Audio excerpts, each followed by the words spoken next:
Mengucapkan alhamdulillahirabbil alamin atas segala limpahan nikmat karunia-Nya pada kita semua, sehingga pada malam di bulan Ramadan ini, tepatnya malam ke-29, kalau Bang Dede 30 ya, terakhir berarti. Mudah-mudahan kami terakhir juga, yang terakhir puasanya yang ikut pemerintah, mudah-mudahan ini sama-sama terakhir. Alhamdulillah kita masih istiqomah tetap menghadiri atau menyampaikan pesan kita ini. Mudah-mudahan kita yang dari hari pertama sampai hari terakhir, kita lah yang mendapatkan gelar taubat.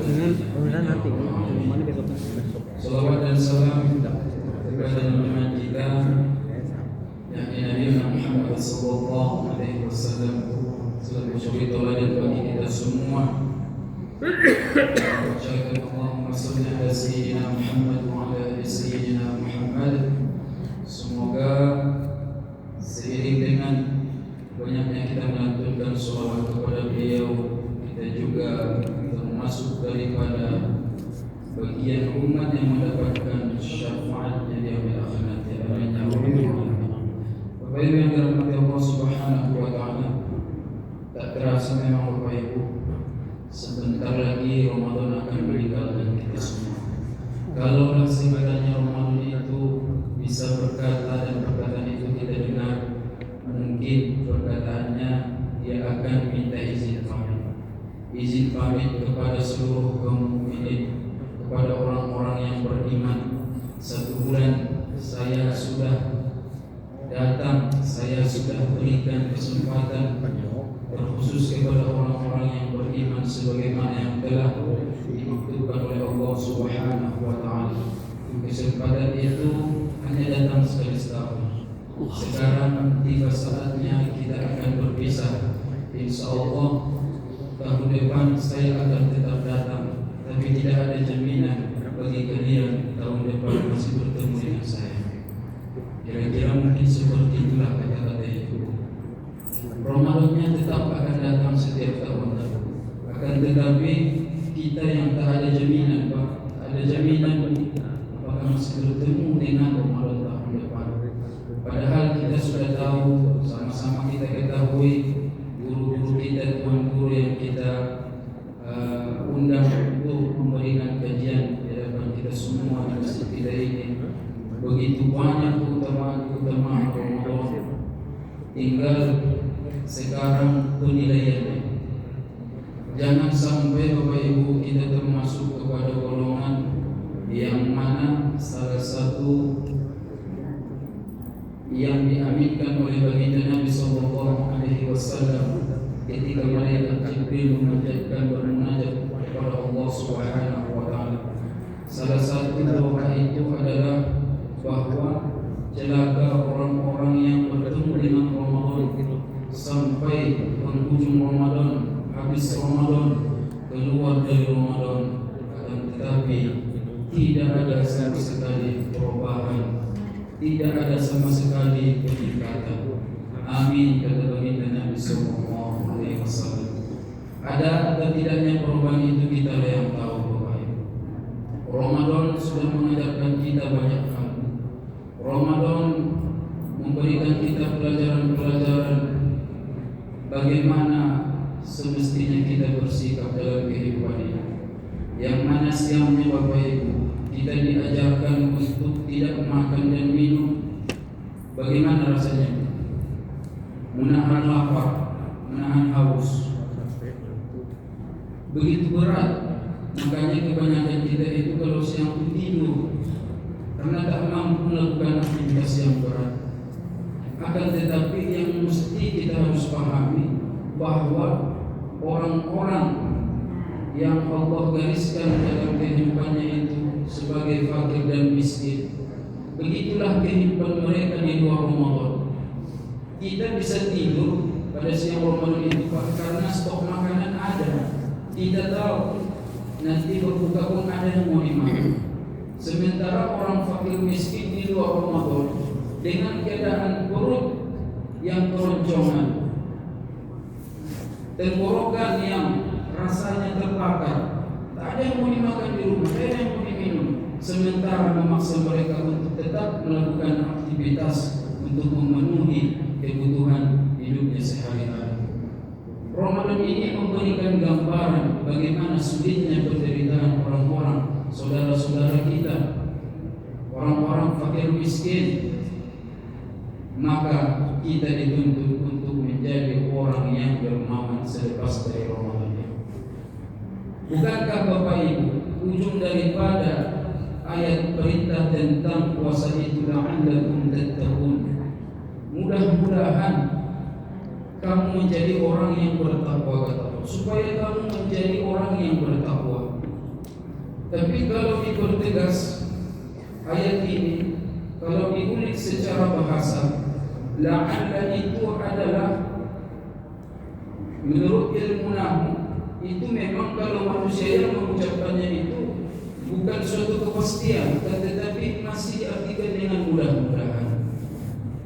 Itu kalau makhluk yang mengucapkannya. Tapi kalau kalimat la'alla itu datangnya daripada ilahi Allah Subhanahu wa ta'ala, tidak ada yang tidak pasti. Al-Quran itu isinya kepastian. Kalau kamu betul-betul berpuasa, kata Allah, kira-kira begitu maknanya, pasti kamu menjadi orang yang bertakwa, asalkan puasanya itu puasa yang berkualitas. Bapak Ibu yang dirahmati Allah Subhanahu wa ta'ala, jadi sebentar lagi kita akan berhari raya, mungkin hitungan hari kita akan memasuki bulan Syawal. Jadi orang Arab itu membuat nama-nama itu tidak sembarangan. Kalau kita mungkin apalah arti semua nama, tapi itu sering kita dengar. Itu tidak tepat. Nama itu mengandung makna. Kalau Ramadan itu diartikan dengan bulan yang panas, ataupun dipanaskan, dosa-dosa manusia itu dibakar, dosa-dosa manusia itu layaknya seorang pandai besi yang membakar besi supaya keluar karat-karatnya itu dipanaskan. Ramadan itu pun bisa diartikan dengan dididik manusia itu, terkhusus kita orang yang beriman, disuruh, diperintahkan untuk beramal sebanyak-banyaknya. Tujuannya adalah untuk menghapuskan dosa-dosa kita. Karena salah satunya menghapus dosa itu Bapak Ibu melakukan amal. Ibaratnya seperti gelas bekas kopi itu kan kotor tuh. Itu bagaimana mensucikan itu? Masukkan terus air yang bersih, air putih. Lama-lama kotoran itu terangkat sendiri keluar, maka nampak bersih gelas. Bapak Ibu yang dirahmati Allah Subhanahu wa ta'ala, bulan Syawal juga memiliki makna yang begitu berarti. Kalau orang Arab biasanya Bapak Ibu, itu kan mereka suka pelihara onta, namanya di padang pasir itu. Jadi air liur onta itu dia suka keluar-keluar. Karena banyaknya di situ air liur onta itu sampai menetes, banyak di situ lalat berkerumun. Jadi untuk mengusir lalat ini, maka ekor onta ini naik dia.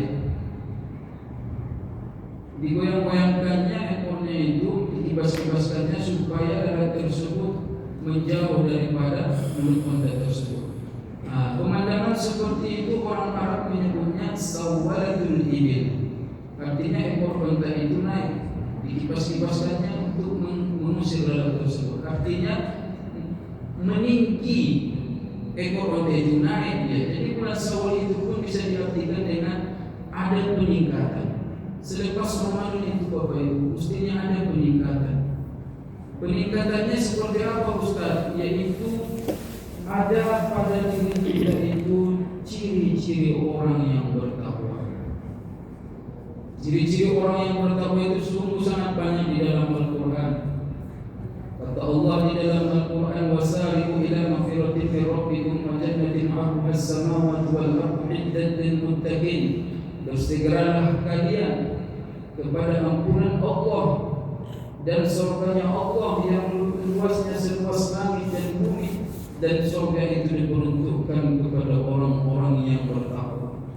Langsung ditafsirkan dengan ayat yang berikutnya Bapak Ibu. Orang yang bertakwa itu adalah alladzina yunfiquna fis sarra wad dharra, yaitu orang-orang yang dermawan tanpa melihat kondisi ekonomi. Tetap dia orang yang suka membantu orang lain. Tidak ada alasan tunggu dulu, tembus dulu bisnis itu, baru nanti saya ikut bantu. Tidak ada. Orang bertakwa itu tidak seperti itu.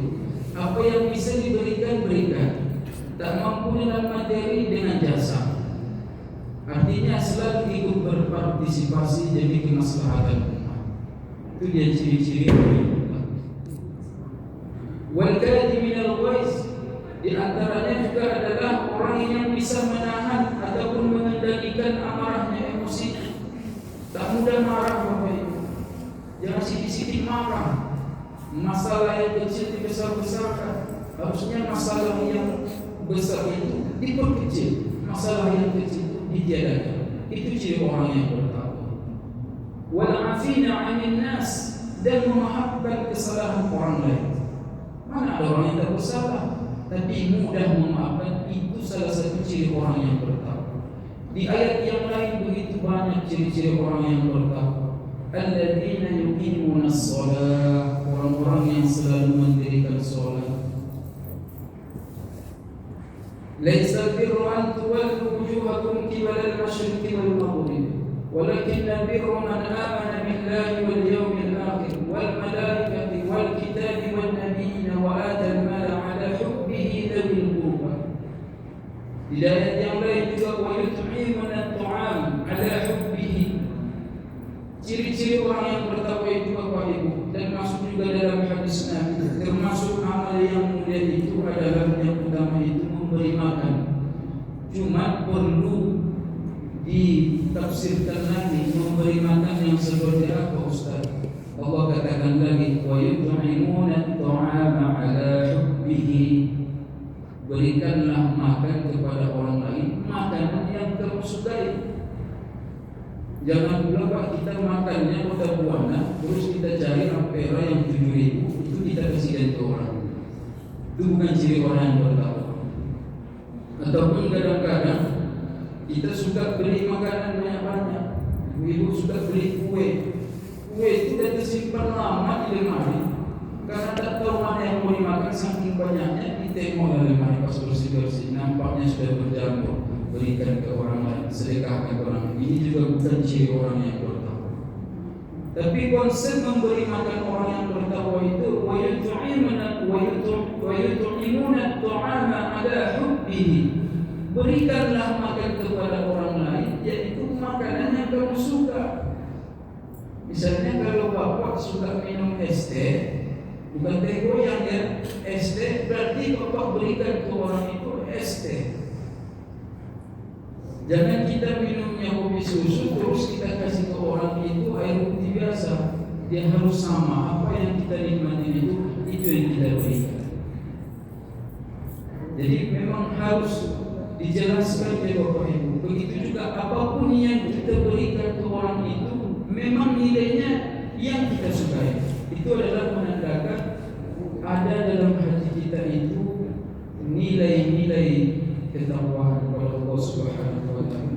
Bapak Ibu yang dirahmati Allah Subhanahu wa taala, sebentar lagi kita akan berhari raya. Jadi hari raya itu juga Bapak Ibu bukan hanya sekedar memakai baju baru, bukan hanya sekedar memperlihatkan kemewahan, bukan sekedar berkumpul-kumpul dengan sanak famili, akan tetapi ada hal-hal yang mesti kita jaga. Berhari raya, jangan sampai hari raya itu di mana hari itu kita ria, suka memamer-mamerkan apa yang kita punya. Bapak Ibu yang dirahmati Allah Subhanahu wa taala, lanjut ciri-ciri orang yang bertakwa itu juga adalah orang yang menepati janjinya. Pokoknya semua yang bernilai kebaikan itu menjadi sifat-sifat orang yang bertakwa. Ini yang mesti kita usahakan Bapak Ibu. Dan yang paling penting adalah bagaimana kita menghabiskan Ramadan ini, yaitu dengan meramaikan masjid kita ini Bapak Ibu.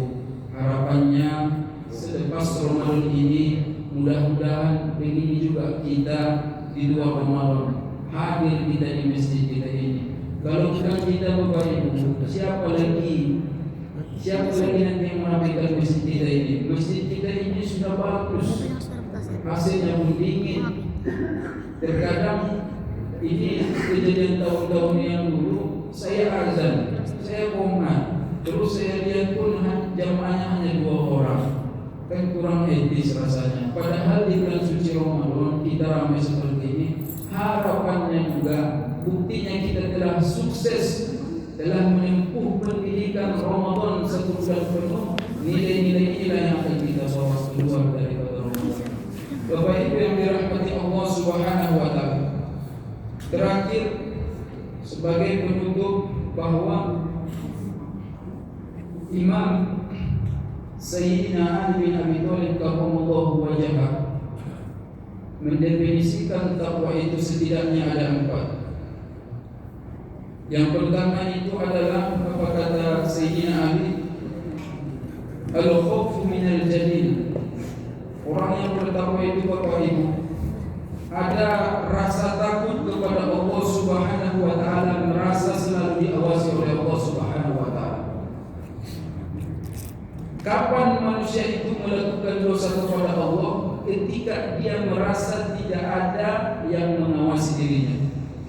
Ramadan itu mengajarkan kita merasa, perasaan kita itu Allah selalu memperhatikan kita. Betul Bapak Ibu?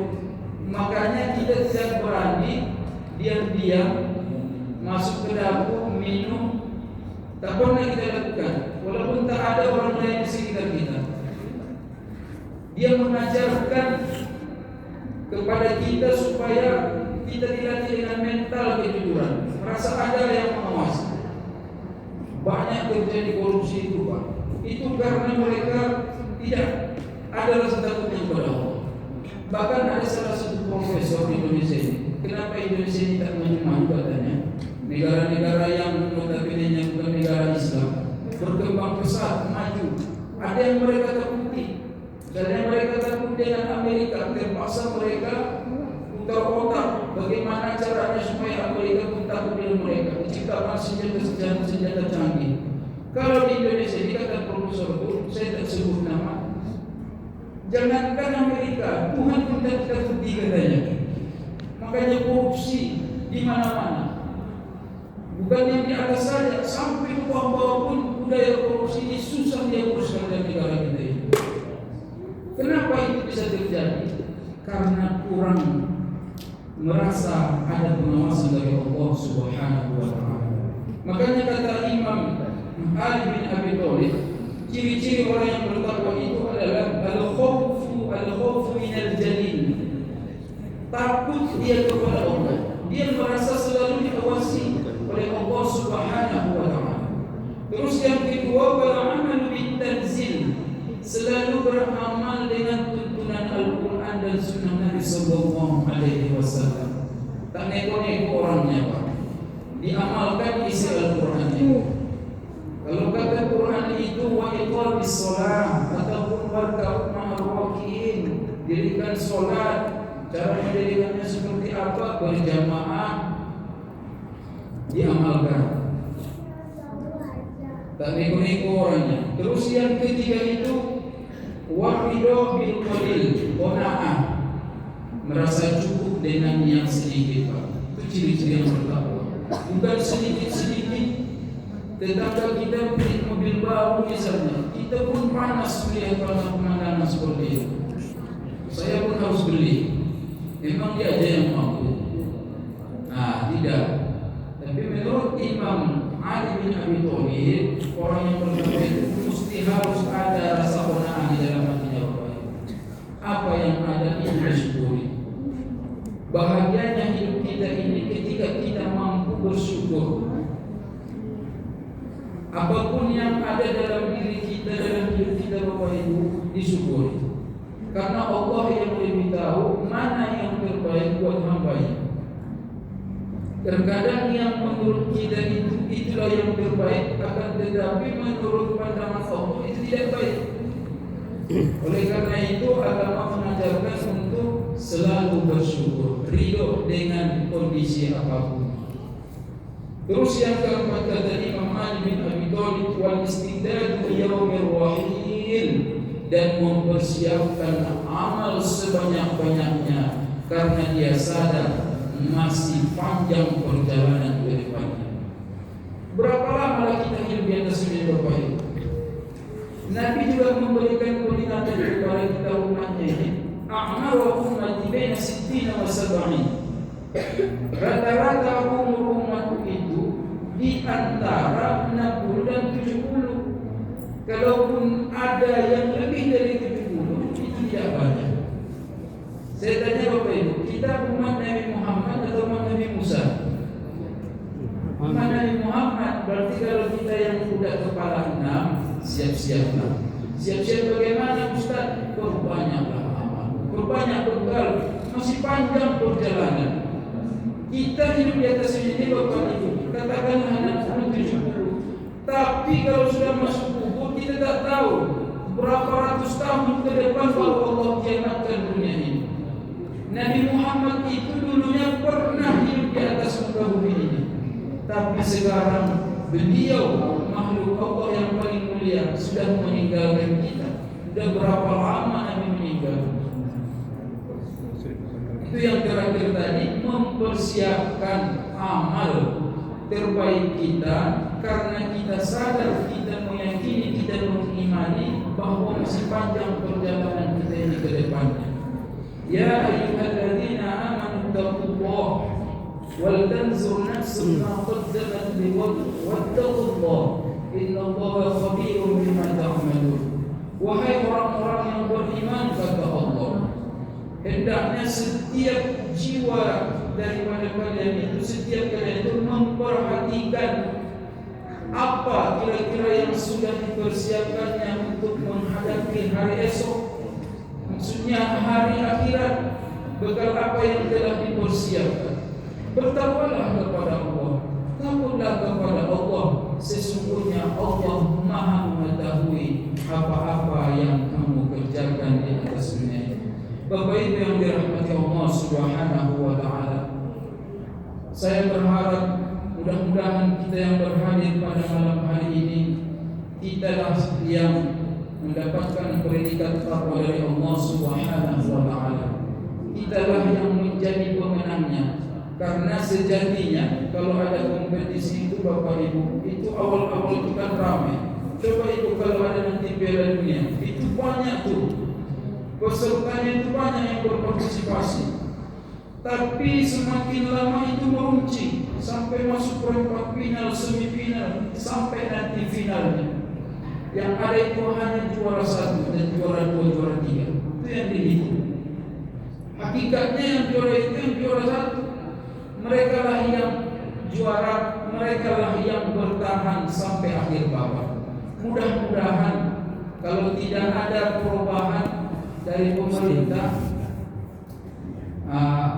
kita pun mungkin akan mendengarkan pengumuman dari pemerintah. Saya mendapatkan bisikan-bisikan mungkin hari rayanya sama, hari Jumat Bapak Ibu, hari Jumat.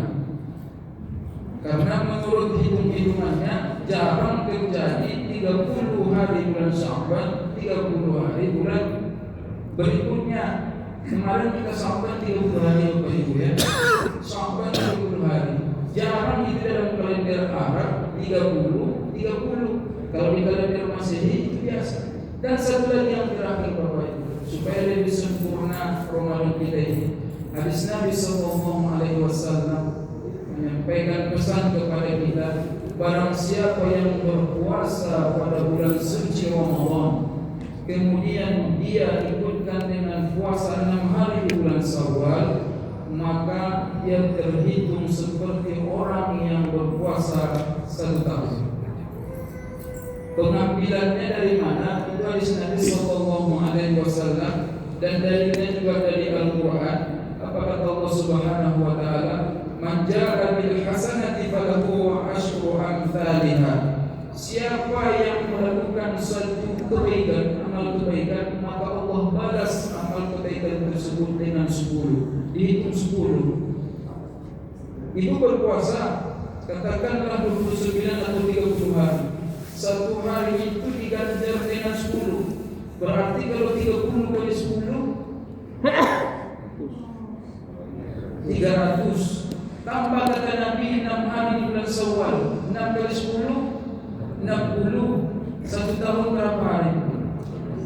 360 hari atau 65 hari menurut kalender Masehi.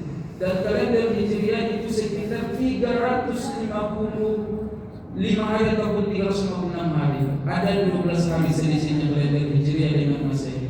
Makanya untuk mengingatkan kepada kita Bapak Ibu, karena saya melihat orang-orang tua ini memang harus sering diingatkan Bu ya, jangan pula nanti bulan Syawal lupa karena banyak datangnya cucu anak tak sempat ibu nanti berpuasa. Makanya dari sekarang saya ingatkan, ataupun nanti datang cucu kan ibu sedang berpuasa, disuapkan sama ibu, ini mau makanlah, batal pula puasanya. Tapi puasanya itu Bu, dan mesti harus berturut-turut. Yang penting 6 hari di bulan Syawal. Yang paling bagus itu adalah orang-orang yang tinggal di kampung. Saya ada kawan-kawan di kampung itu memang sudah menjadi tradisi di sana. Itu mereka berpuasa itu 1 Syawal kan tidak boleh. 2 Syawal itu memang mereka fokuskan puasa sampai 6 hari. Nanti di hari ke-7 baru mereka berhari raya. Apakah memang seperti itu? Faktanya saya tidak tahu. Saya hanya dapat cerita dari kawan-kawan yang tinggal di sana. Mungkin itu saja pengajian kita pada malam hari ini Bapak Ibu. Mudah-mudahan Ramadan kita tahun ini, apapun yang kita lakukan, sedekah ataupun sholat tarawih yang kita dirikan, sholat malam, bacaan Quran yang kita lanjutkan, mudah-mudahan mendapatkan ganjaran pahala daripada Allah Subhanahu wa taala, dan mudah-mudahan dosa-dosa kita yang 1 tahun lalu melalui Ramadan ini, keagungan Ramadan ini diampunkan oleh Allah Subhanahu wa taala. Kita memasuki bulan Syawal layaknya seperti bayi yang baru dilahirkan daripada perut ibunya, tak membawa dosa sama sekali. Fa'tabiru ya ulil absar la'allakum turhamun. Thumma assalamu alaikum warahmatullahi wabarakatuh.